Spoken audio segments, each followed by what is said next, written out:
Today we are going to take a closer look at smallest and most essential component of the human reproduction.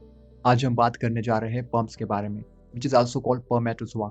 The human male ejaculates about 200 to 300 million sperms during each coitus. Fertilization में सफलता पाने के लिए कम से कम 60% pumps के पास normal shape and size होनी चाहिए और इसके साथ ही 40% पम्प्स के पास विग्रस मोटिलिटी होनी चाहिए.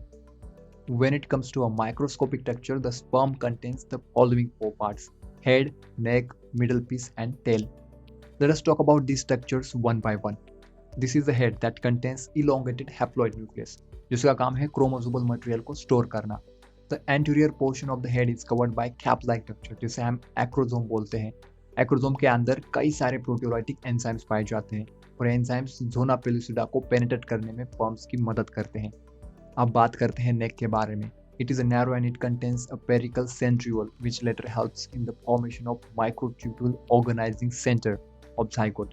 The next thing is a middle piece. इसके अंदर कई सारे माइटोकॉन्ड्रिया होते हैं which produce energy for the movement of the tail ताकि पम्प्स आगे मूवमेंट करते हुए फैलोपियन ट्यूब तक पहुंचे.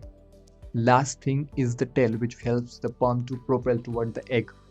Talking about the whole sperm structure from head to tail, it is covered by the plasma membrane, which plays a crucial role during pump's capacitation and fertilization.